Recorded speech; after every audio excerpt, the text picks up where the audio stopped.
सबों को जोहार साथियों, मैं मुकेश बिरुआ। सरायकेला के तितिरबिला गांव में सड़क निर्माण का ग्रामीणों ने विरोध किया या गांव पुलिस छावनी में तब्दील, कुछ ऐसी ही खबरें न्यूज़पेपर में आती रही। इन खबरों से ऐसा लगता है कि ग्रामीण विकास का विरोध कर रहे हैं और प्रशासन दूध की धुली है और वह कभी गलती नहीं कर सकती। 2016-17 में ही ग्राम सभा में एक रोड जो पहले से गांव से गुजरती है का चौड़ीकरण संबंधी बात प्रशासन के साथ हुई थी और ग्रामीणों ने सहमति भी दी। उस समय बाईपास रोड की भी बात उठी थी, लेकिन ग्रामीणों की नज़र में उसमें कोई फैसला नहीं हुआ था। ये रोड सरायकेला से राजनगर होते हुए उड़ीसा बॉर्डर का चक्रधरपुर तक कनेक्टिंग रोड है। इसका चौड़ीकरण का कार्य हो रहा है, लेकिन इसका विरोध तितिरबिला गांव, काला पत्थर, काला गुज्जू, छोटा दावना और मजला दावना सहित कुछ और गांव के लोगों ने जिला समाहरणालय पहुंचकर डीसी को एक आपत्ति पत्र दिया, जिसमें यह स्पष्ट किया गया था कि पुरानी सड़क का चौड़ीकरण का प्रस्ताव लाया गया, लेकिन नई जगह पर सड़क बनाया जा रहा है। कृषि भूमि पर सड़क का निर्माण हो रहा है, ऐसा ग्रामीणों ने आरोप लगाया। उन गांव के लोगों को इस कारण से समस्या हुई है कि जो बाईपास रोड है वो बिना ग्राम सभा के सहमति से हो रही है। ग्रामीणों का कहना है कि जब फैसला पुरानी सड़क का है तो बाईपास रोड अलग से क्यों बन रहा है। इसकी जांच करने के लिए उन्होंने उपायुक्त से गुहार लगाई। जो बाईपास रोड बन रहा है, ग्रामीणों का कहना है कि बिना पूर्व सूचना के ही गांव की कृषि भूमि को सड़क निर्माण के लिए समतल किया जा रहा है। कृषि भूमि का अधिग्रहण ग्रामीणों के निर्णय के यानी कि ग्रामीणों की मर्जी के बिना किया जा रहा है, जो अनुचित है। ग्रामीणों का यह भी कहना है कि गांव के जिस जगह के लिए सड़क चौड़ीकरण का प्रस्ताव लिया गया था, अब उसे ही अनदेखा किया जा रहा है। उसके विपरीत दूसरी जगह पर काम किया जा रहा है। गांव की नज़र में सिर्फ इतना ही विवाद का कारण है। ग्रामीणों ने ये भी कहा कि सड़क और बाईपास रोड निर्माण संबंधी नक्शा और अन्य कागजात की मांग प्रशासन से की गई, लेकिन उनकी इस मांग को अनसुना कर दिया गया। 5वें अनुसूचित क्षेत्र और पेशा कानून को लेकर सड़क निर्माण व भूमि अधिग्रहण को रोकने की बात भी ग्रामीण कर रहे हैं।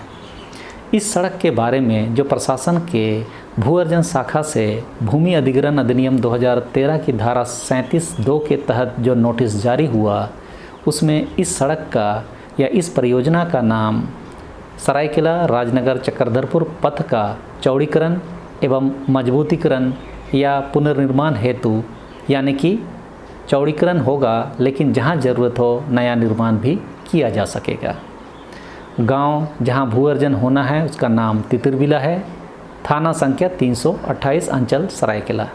2021 का है ये कागज़, और यह जो कागज़ है ये एक्चुअली भूमि अधिग्रहण के हिसाब से या डिग्री वाला कागज़ है। यह अंतिम कागज़ है, मतलब आपकी ज़मीन ले ली गई है, अब आप पैसा ले जा सकते हैं। ये तो तितिरबिला गांव में जो हुआ उसकी घटना है। अब मैं इन सब के पीछे की साजिश को आपके सामने लाने का प्रयास कर रहा हूँ। मैं आपको बताना चाह रहा हूँ कि ऐसी बेरहमी से आदिवासियों की ज़मीन कुचलने की हिम्मत कहाँ से आती है। चीज़ों को आप इस तरह से समझिए। यह योजना 2016-17 का है। सारी प्रक्रिया होने के बाद 2021 में ग्रामीणों को ज़मीन का पैसा देने की कार्रवाई शुरू हुई, जो हमने उस कागज़ के रूप में देखा। 2016-17 में रघुवर दास सरकार के समय की यह योजना है। हम सबको पता है कि नया भूमि अधिग्रहण अधिनियम 2013 में आया। उससे पहले भूमि अधिग्रहण अधिनियम 1894 हुआ करता था। नया भूमि अधिग्रहण अधिनियम के अनुसार, जिसका पूरा नाम भूमि अर्जन, पुनर्वास और पुनर्स्थापना एवं उचित प्रतिकार और पारदर्शिता का अधिकार अधिनियम 2013, शॉर्ट में हम लोग इसे भूमि अधिकार अधिनियम 2013 बोलते हैं। इस अधिनियम का सारांश यह है कि विकास के कामों में जनता की भागीदारी भी जरूरी है। सिर्फ सरकार के फैसले से विकास नहीं हो सकता। इसीलिए कहा गया है कि पब्लिक को पूछकर ही भूमि अधिग्रहण किया जा सकेगा, और सभी विकास योजनाओं में जनता की राय एक तरह से आवश्यक कर दी गई। यानी जनता की राय से ही विकास के काम किए जा सकेंगे, बिना उनके सहमति के विकास का काम संभव नहीं होगा। यही भूमि अधिग्रहण अधिनियम 2013 का मूल था। इसीलिए इस अधिनियम में जब भी कोई ज़मीन ली जानी होती है तो उसमें दो महत्वपूर्ण एलिमेंट को सम्मिलित किया गया था। एक था सोशल इम्पैक्ट असेसमेंट रिपोर्ट यानी SIA और दूसरा पहले से चला आ रहा इन्वायरमेंट इम्पैक्ट असेसमेंट रिपोर्ट यानी EIA। अब इसमें ये भी क्लॉज था कि जो बहुफसली कृषि योग्य भूमि है उसका अधिग्रहण नहीं किया जाना है। आदिवासियों की ज़मीन अंतिम उपाय के तौर पर ही अधिग्रहित की जा सकती है। मतलब प्रशासन को यह साबित करना होगा कि इसके लिए उसने कौन कौन से रास्ते चुने और यह रास्ता अंतिम विकल्प रहा। तो इतने प्रावधानों का कानून सभी राजनीतिक संगठनों के परामर्श, सामाजिक और आंदोलनकारी संगठनों के परामर्श से तैयार होकर 2013 में लागू हुआ। लेकिन 2014 के लोकसभा चुनाव में मोदी सरकार आ गई, तो पब्लिक को पूछकर विकास करने की जो अवधारणा भूमि अधिकार अधिनियम 2013 में की गई थी वो मोदी सरकार को नागवार गुजरी और उन्होंने उस भूमि अधिग्रहण अधिनियम में संशोधन का प्रयास किया।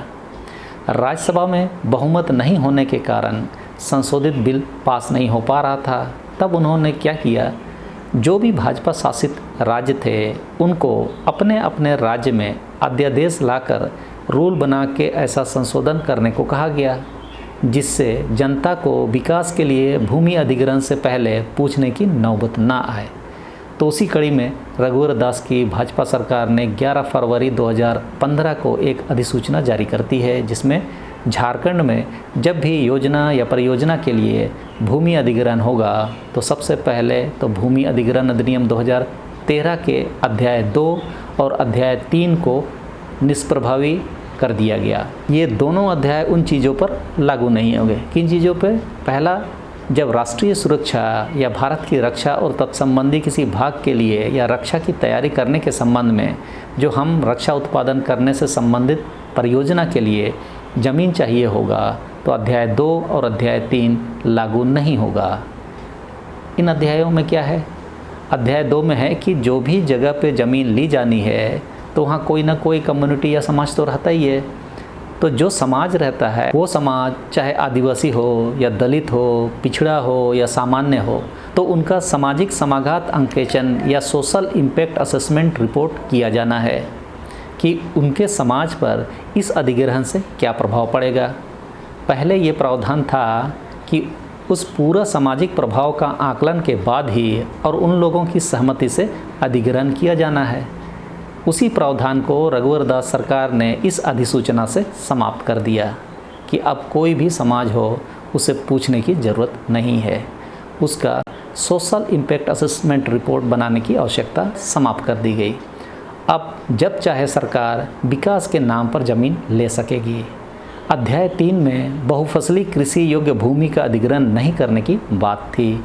अलग अलग ज़मीन के लिए कहीं पर 70% लोगों की सहमति की आवश्यकता तो कहीं पर 80%। तो ये पूरा व्यवस्था अध्याय 3 में है। उसे भी समाप्त कर दिया गया कि आप किसी से परमिशन की ज़रूरत नहीं है। तो जिन 5 परियोजनाओं को रघुवर सरकार ने सूचीबद्ध किया उसमें एक तो राष्ट्रीय सुरक्षा वाला पहला ये हो गया। दूसरा है ग्रामीण इंफ्रास्ट्रक्चर जिसमें विद्युतीकरण की योजनाएं भी शामिल हैं। तीसरा है किफ़ायती आवास या कमज़ोर लोगों के लिए जो आवास परियोजनाएं हैं वो। और चौथा है औद्योगिक कॉरिडोर। स्वाभाविक बात है या पूंजीपतियों के लिए है। वास्तव में देखा जाए तो यही मूल कारण है, बाकी तो दिखाने के लिए है। और पाँचवा है पब्लिक प्राइवेट पार्टनरशिप या PPP की परियोजनाएं जहां भूमि का स्वामित्व सरकार में निहित बना रहता है। तो इन 5 तरह की योजनाओं के लिए भूमि अधिग्रहण अधिनियम 2013 का अध्याय 2 और अध्याय 3 को पूरी तरह से समाप्त कर दिया गया। अब जब समाप्त हो गया तब सरायकेला राजनगर चक्रधरपुर सड़क परियोजना का प्रस्ताव भी जब आता है तो उसे पारित कर दिया जाता है। इसमें अधिकतर काम तो सरकारी स्तर के ही अब बचे हैं, सो उसे भी पूरा कर दिया गया। तो भाजपा सरकार के इस अध्यादेश के कारण ज़मीन आसानी से कानूनी रूप से भू अर्जन शाखा द्वारा ले ली गई। प्रशासन के नज़र में यही माना जा रहा है। लेकिन इसका कुछ और भी कानूनी पक्ष है, वह है 5वीं अनुसूची। ग्रामीण 5वीं अनुसूची की बात कर रहे हैं, हम उस धारा की भी बात करेंगे। यह है भूमि अधिग्रहण अधिनियम 2013 का सेक्शन 41। जहाँ तक भूमि अधिग्रहण अधिनियम 2013 के सेक्शन 41 की बात है तो 22 जुलाई 2019 को केंद्रीय जनजातीय कार्य राज्य मंत्री श्रीमती रेणुका सिंह सरुता ने लोकसभा में एक प्रश्न के लिखित उत्तर में यह बात स्पष्ट किया कि जहां तक भूमि संबंधी मुद्दों का सवाल है, ग्रामीण विकास मंत्रालय और भूमि संसाधन विभाग केंद्र में नोडल मंत्रालय हैं जो भूमि सुधार के क्षेत्र में निगरानी की भूमिका निभाते हैं। भूमि और उसका प्रबंधन राज्यों, अन्य विधायी और प्रशासनिक क्षेत्राधिकार के अंतर्गत आता है, जैसा कि भारत के संविधान 7वें अनुसूची 2 राज्य सूची के प्रविष्टि संख्या 18 के तहत प्रावधान किया गया है। ये मैंने जैसा लिखा है वैसा पढ़ दिया, लेकिन सरल भाषा में केंद्र सरकार के उपरोक्त 2 विभाग भूमि संबंधी मामलों को देखते हैं, लेकिन भूमि अधिग्रहण राज्य सरकार के अधीन है। माननीय मंत्री ने यह भी कहा कि अनुसूचित जनजाति सबसे अधिक हाशिए पर पड़ी अलग थलग और वंचित आबादी है। आगे कहती है कि अनुसूचित जनजातियों के भूमि अधिकारों की रक्षा और सुरक्षा तथा भूमि अधिग्रहण और आदिवासियों के विस्थापन के मुद्दे को हल करने के लिए निम्नलिखित संवैधानिक और कानूनी प्रावधान किए गए हैं, जिसमें उसने पहला कहा कि वन अधिकार अधिनियम 2006 उसका पूर्णतः पालन जरूरी है।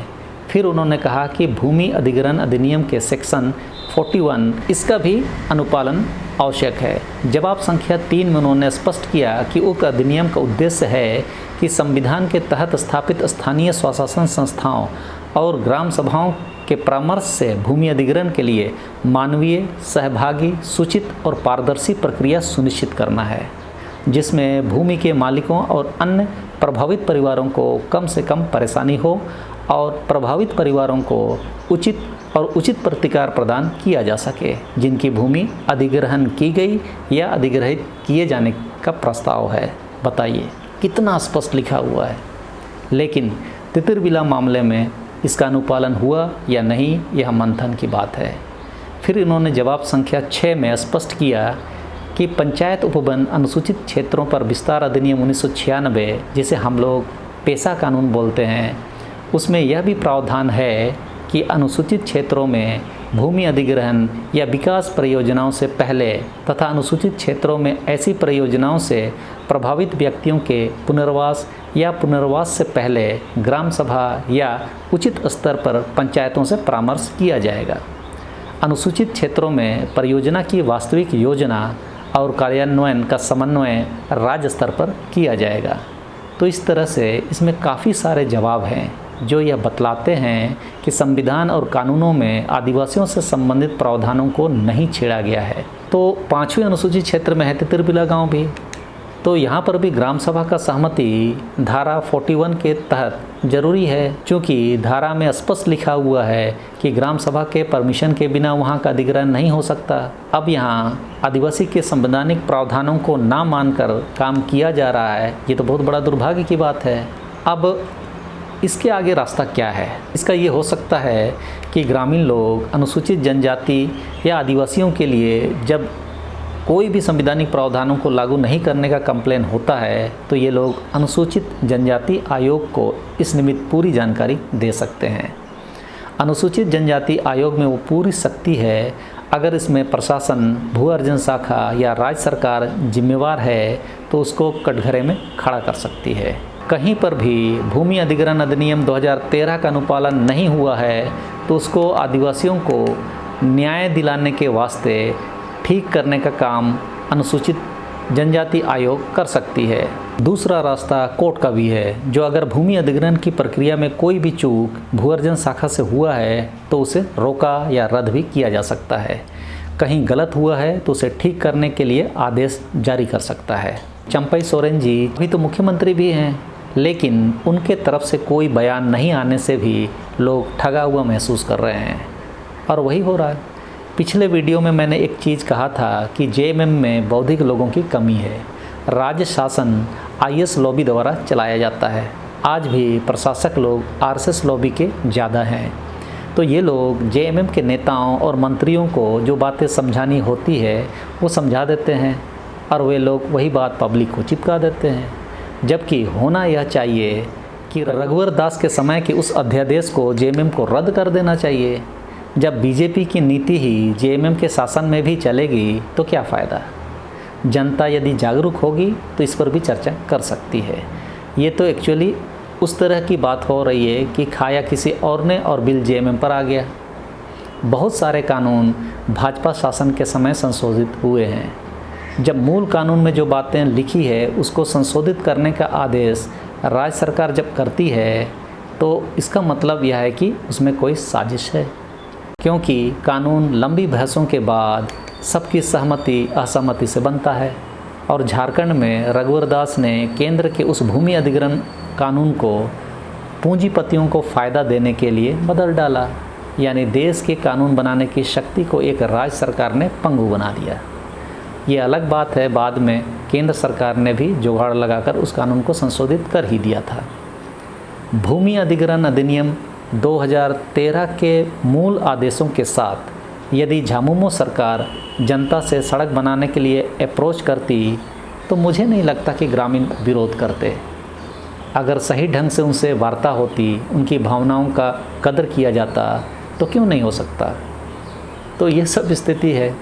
चलिए, इस वीडियो में तो इतना ही। हम अगले वीडियो में फिर मिलते हैं। आपको ये वीडियो कैसा लगा कमेंट बॉक्स में ज़रूर बताएं। सबको धन्यवाद। जोहार।